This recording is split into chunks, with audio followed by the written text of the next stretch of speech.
지난 목요일, 금요일 우리 기독교 대한감리회 제35회 총회가 서울 광림교회에서 열렸습니다.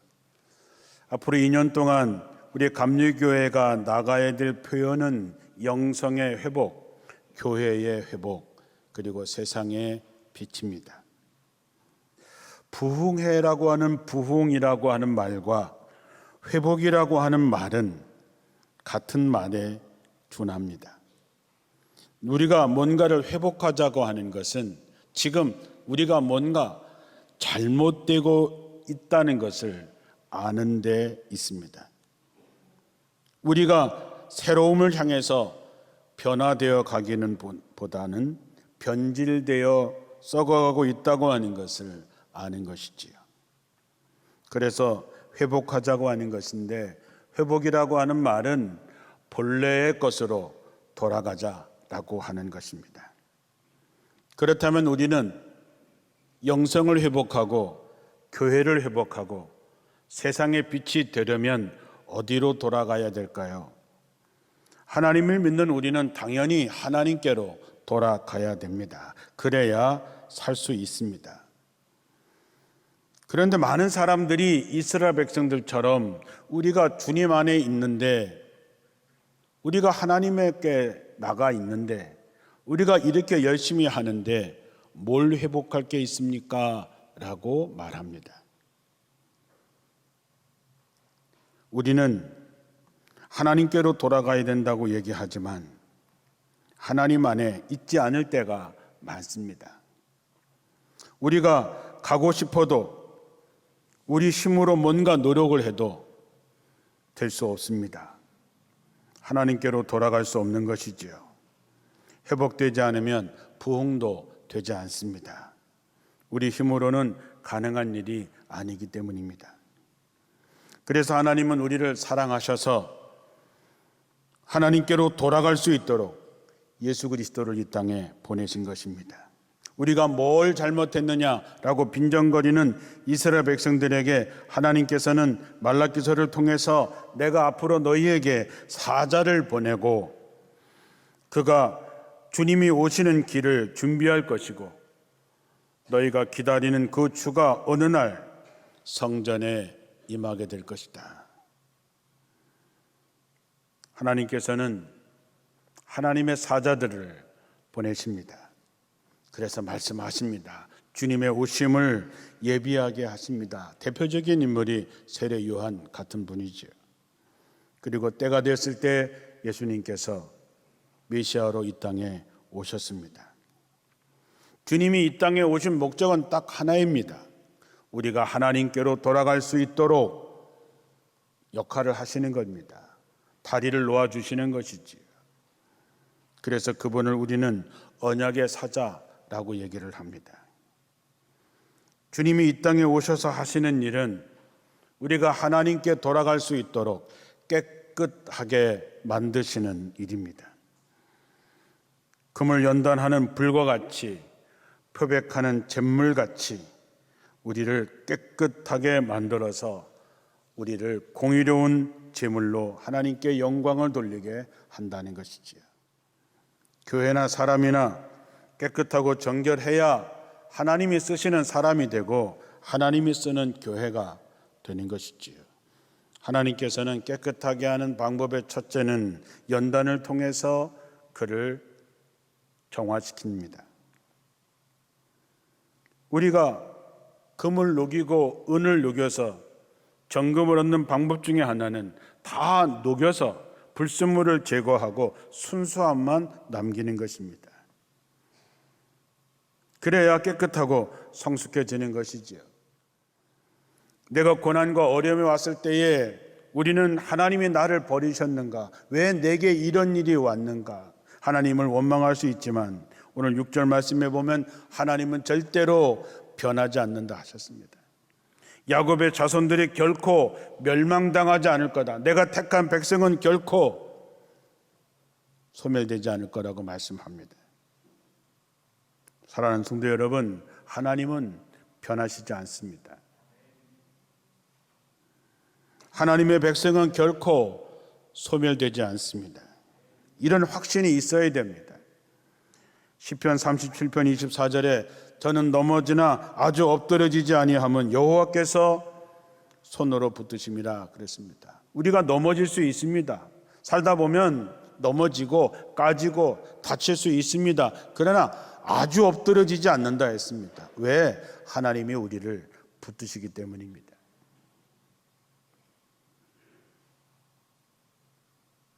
내일부터 시작되는 세일의 특별 새벽 기도회가 성령에 대해서 세일회 동안 성령에 대해서 자세히 풀고 성령의 경험을 하게 되고 성령의 역사를 경험하게 될 것입니다. 이번 새벽 기도 때 성령의 충만함, 성령께서 나를 치료하심, 성령께서 우리를 회복시키고 역사하시는 것을 경험하게 될 것입니다. 성령을 알고 경험하고 성령 충만함과 치료하심과 회복을 경험하고 싶으신 분들은 이 세일의 새벽 기도 때 집중하시고 시간 참여하시기 바랍니다. 교회까지 나올 수 있는 형편이 아니라면 교회 홈페이지를 통해서 실시간 중계하는 방송을 보시고 참여하시기 바랍니다. 분명한 것은 하나님께서 성령을 통해서 여러분을 만지실 것입니다. 여러분을 치료하실 것입니다. 여러분을 고치실 것입니다. 여러분을 깨끗하게 하실 것입니다. 그러면 우리는 강한 백성이 됩니다. 우리 교회는 하나님의 쓰임받는 교회가 됩니다. 오늘 읽은 본문의 말씀에 보면 또 하나의 회복을 위해서 하나님의 것을 도적질하지 말라 말씀합니다. 하나님께서 주의 백성들에게 하시는 말씀은 돌아와라 하는 것입니다. 선지자들의 모든 말은 하나님께로 돌아오라라고 하는 것이지요. 돌아오라라고 하는 말씀은 회개하라, 회개에 합당한 열매를 맺고, 다시 말하면 지금처럼 살면 안 된다라고 하는 것입니다. 우리에게 어떤 문제가 있을까요? 우리가 왜 축복을 잃어버렸을까요? 우리가 변했기 때문입니다. 우리가 다시 하나님께로 돌아오면 됩니다. 많은 사람들은 문제가 하나님께 있다고 얘기합니다. 이스라엘 백성들이 그랬습니다. 우리가 이렇게 열심히 예배하고 열심히 헌금하고 열심히 봉사한들 그게 우리에게 무슨 유익이 있느냐? 야, 세상에 보니까 저 악한 놈들이 더 잘 살고 하나님이 있다면 나를 심판하라고 큰 소리치는 놈들이 심판을 받지 않는 걸 보니까 이 모든의 문제는 하나님께 문제가 있다라고 얘기도 하고 환경에 탓하기도 하고 사람을 탓하기도 하지요. 그래서 나는 가만히 있고 하나님이 좀 변하기를, 세상이 달라지기를, 내 사람이 달라지기를 원하지요. 누가복음 15장에 보면 탕자의 비유의 이야기가 나옵니다. 탕자라고 하는 뜻이 뭡니까? 죄를 지은 사람, 세상 말로 나쁜 놈, 불안당, 타락한 사람, 흥청망청 돈을 다 쓰고 거지가 된 사람을 말합니다. 배가 고프니까, 힘드니까, 시련이 오니까 아들은 회개하고 내가 아버지께로 돌아가서 아들은 그만두고 품꾼이라도 해야 되겠다 하고 아버지께로 돌아오지요.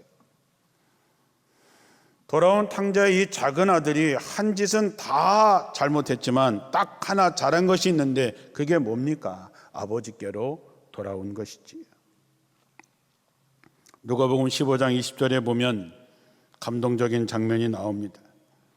그는 일어나서 아버지에게로 갔다. 그가 아직도 먼 거리에 있는데 그의 아버지가 그를 보고 측은히 여겨 달려가 그의 목을 껴안고 입을 맞추었다. 아버지는 돌아온 작은 아들을 책망하지 않으셨어요. 너 그럴 줄 알았어. 너 그렇게 하지 말라 그랬잖아. 무슨 낯짝으로 돌아왔냐? 그렇게 말씀하시지 않습니다. 저 멀리 있는 아들을 아버지는 알아보고 한숨에 달려와서 아들을 껴안습니다. 목욕을 시키고 새 옷을 입히고 잔치를 벌입니다. 잘못됐다라고 하는 말 한마디만 하면 끝나는 것을 죽어도 못하는 사람들이 있지요. 세상에서 가장 불쌍하고 불행한 사람입니다. 알면서도 고치지 못하는 사람, 바보 같은 사람이지요. 그렇다면 우리가 뭘 회개해야 할까? 돌아오기만 하면 된다고 하니까 이스라엘 백성들이 이렇게 질문을 던집니다. 우리가 어떻게 하여야 돌아갈 수 있습니까? 내게로 돌아오라. 네, 저희가 돌아가긴 돌아가는데 도대체 뭘 해야 돌아갈 수 있습니까? 라고 말하는 것이지요. 그러면 어떤 대답이 나와야 될 것 같습니까? 그래? 그러면 기도 열심히 해라. 전도 열심히 해라.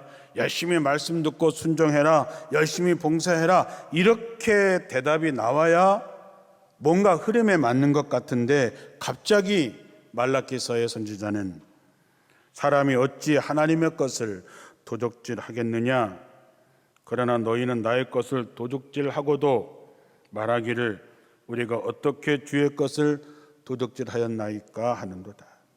이는 곧 11조와 봉헌물이라 그랬습니다.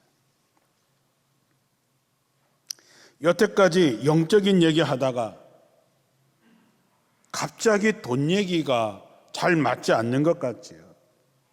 도대체 이야기를 왜 하셨을까? 갑자기 은혜가 안 되는 메시지가 들리는 것 같지요. 그러나 성경은 헌금의 문제가, 물질의 문제가 가장 기초적인 영적인 문제라고 하는 것을 말씀하고 있는 것입니다. 내가 물질을 대하는 태도가 어떠하냐에 따라서 그의 영적인 상태를 볼 수 있다고 하는 것이죠. 왜 이스라엘 백성들이 하나님을 섬기면서도 왜 바알과 아세라를 섬겼을까? 엘리야가 바알과 아세라 선지자 850대 1과 싸우고 바알의 선지자들 450명이나 다 쳐 죽이는 사건을 보았으면서도 하늘에서 불이 떨어져서 제단을 불태우는 장면을 보았으면서도 왜 이스라엘 백성들은 끊임없이 바알과 아세라를 떠나지 못했을까? 물질 때문입니다. 바알과 아세라 신은 물질의 신입니다. 돈의 신이지요. 부여하게 하는 신들입니다. 그러니까 사람들은 하나님을 섬기긴 섬기는데 자기한테 물질을 준다라고 하는 이 두 신을 포기하지 못했던 것이지요. 영적인 회복을 위해서 우리는 하나님이냐 물질이냐 둘 중에 하나를 선택해야 되는 상황이 생깁니다. 누가 우선이십니까? 이 문제가 해결되지 않으면 영적인 생활이 안 되는 것이지요. 마태복음 6장 24절에 보면 아무도 두 주인을 섬기지 못한다. 한쪽을 미워하고 다른 쪽을 사랑하거나 한쪽을 중히 여기고 다른 쪽은 업신 여길 것이다. 너희는 하나님과 재물을 함께 섬길 수 없다 했습니다. 11조와 봉헌물은 누가 하나님인가 하는 것을 고백하는 것입니다.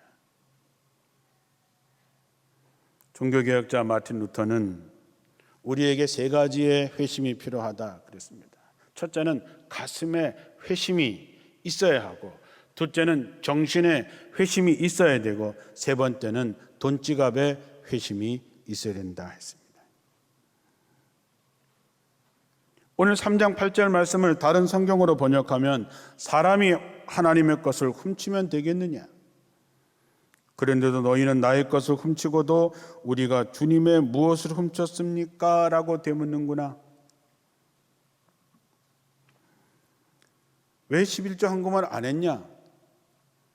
이렇게 물어보면 좋을 텐데 왜 내 것을 훔쳐갔느냐? 왜 도둑질했느냐? 이렇게 심하게 말씀하고 있는 것입니다.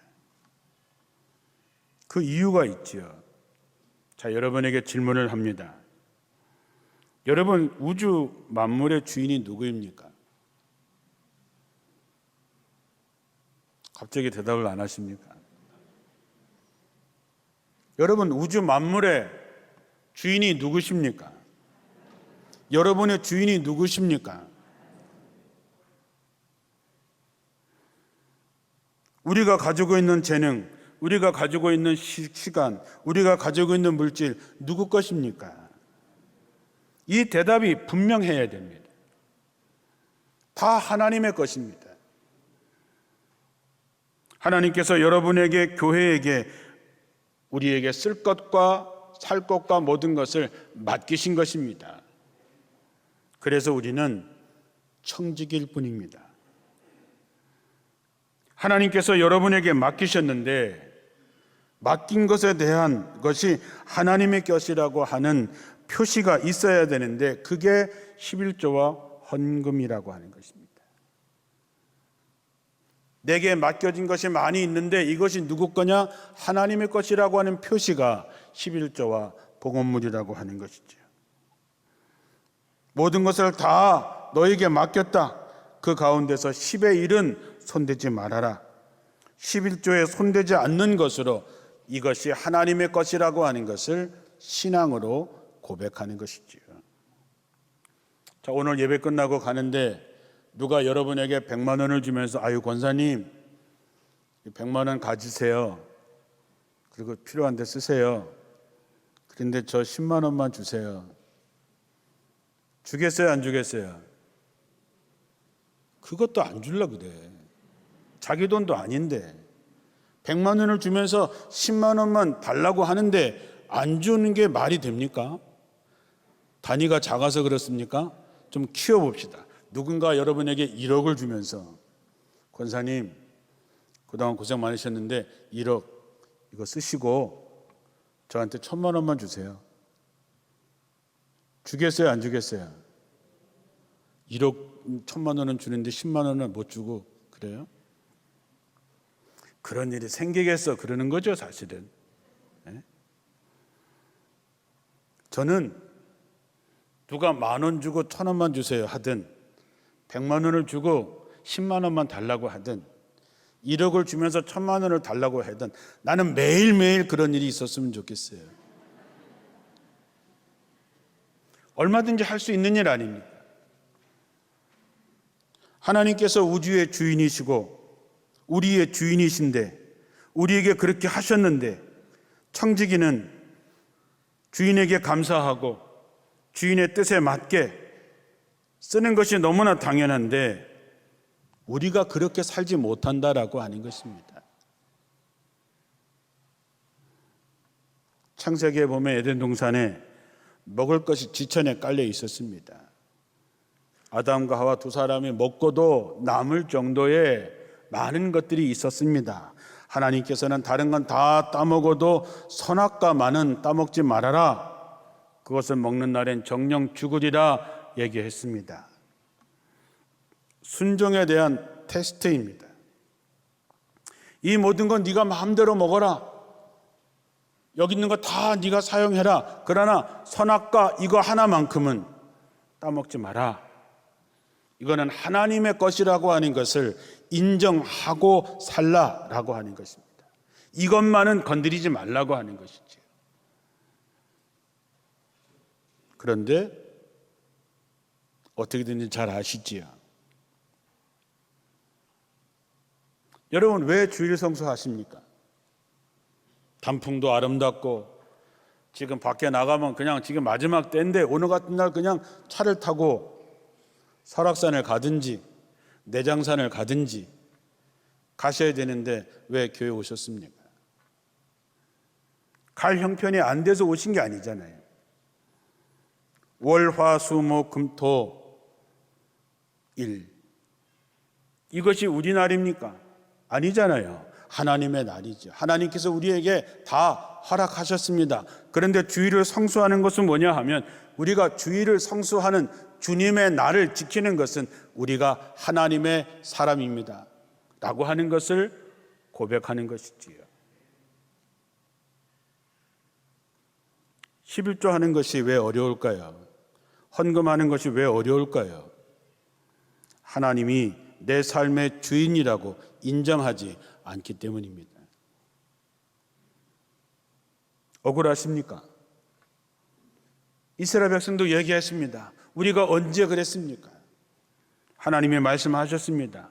너희들이 내게 가져온 이것, 병든 것, 저는 것, 눈먼 것, 세상 사람들도 안 받는 것 갖고 나한테 와서 복을 달라고 하냐? 차라리 성전문을 누가 닫아 걸었으면 좋겠다라고 하시는 거지요. 11조는 엄밀한 의미에서 헌금이 아닙니다. 우리가 주인에게 빌린 돈을 돌려주면서 생색낼 이유가 없지요. 11조를 철저하게 한다는 의미는 나는 하나님 앞에서 정직하다고 하는 의미일 뿐입니다. 봉헌물이 뭡니까? 11조를 온전히 드리고 남은 90% 중에서 하나님께 감사하고 주인의 뜻을 위해서 내가 선교하고 구제하고 건축하고 감사하는 이런 것들이 하나님께 돌려드리는 거지요. 주님께서 왜 절기를 지키라고 했습니까? 하나님께서 가난해서 하나님께서 이거 드시려고 아니지 않습니까? 이 모든 것이 하나님의 은혜였습니다 라는 고백을 듣고 싶어서 절기를 지키라고 하는 것이지요. 온전하게 하느냐 안 하느냐는 여러분의 믿음대로 하시면 됩니다. 오늘 10절에 너희는 온전한 11조를 창고에 들여놓아 내 집에 먹을거리가 넉넉하게 하여라.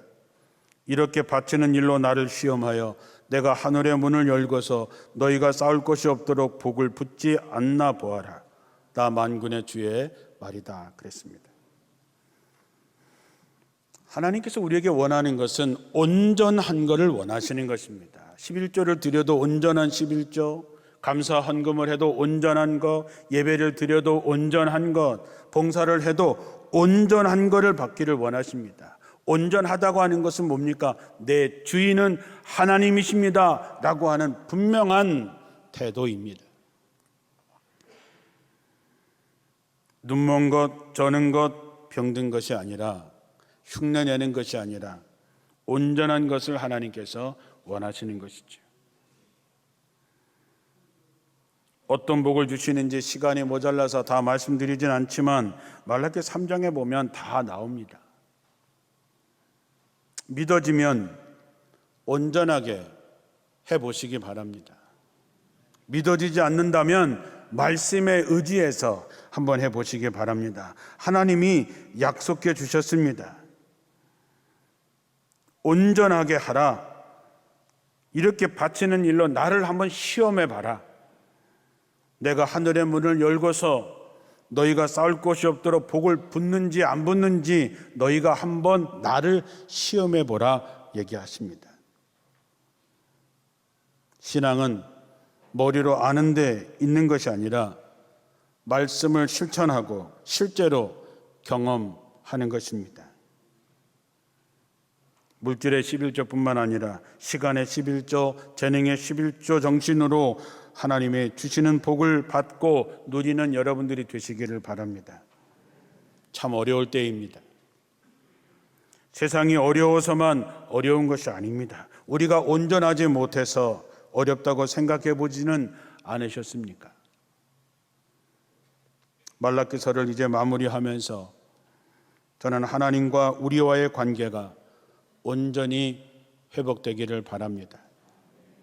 온전한 예배, 온전한 예물, 온전한 헌신을 통해서 정말로 하나님이 기뻐 받으시는, 하나님이 기뻐하시는 성도가 되어서 하나님이 여러분과 여러분의 자녀들을 어떻게 지키시고 어떻게 복을 주시는지를 날마다 간증할 수 있는 여러분들이 되시기를 주님의 이름으로 축복합니다.